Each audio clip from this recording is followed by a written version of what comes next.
Junior ডাক্তারদের এই কর্মবিরতি সিদ্ধান্ত এটা দুর্ভাগ্যজনক। যখন সুপ্রিম কোর্ট পর্যন্ত বলেছেন কাজে যোগ দিতে, তারপরে এই সিদ্ধান্ত ভাবা যায় না।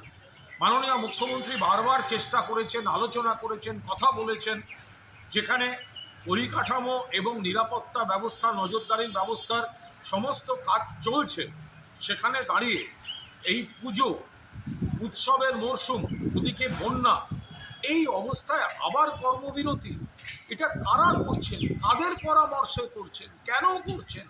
সাধারণ মানুষ, গরিব মানুষ যারা সরকারি স্ট্রাকচারে যায় চিকিৎসার জন্য, তাদেরকে আপনারা বাধ্য করছেন হয়রানি থেকে প্রাইভেট হাসপাতাল, নার্সিংহোমের দিকে যেতে। বেশি খরচা হবে।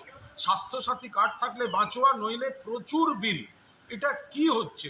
সুপ্রিম কোর্টে আপনাদের লয়ার বলছে আপনারা কাজ করছেন বা কাজ করবেন। আপনারা এখানে সমস্ত কাদের বুদ্ধিতে, কোন উদ্দেশ্যে এই ধরনের ঘটনা?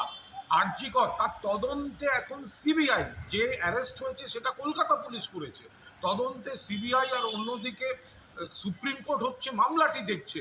সেখানে এই সময় আবার কর্মবিরতি, এটা কাদের স্বার্থে, কোন উদ্দেশ্যে, কিসের জন্য? এত মানুষের এই সময়টা চিকিৎসার জরুরি পরিষেবা দরকার হতে পারে। এসব দাবি নিয়েই এবার পূর্ণ কর্মবিরতিতে চিকিৎসকেরা।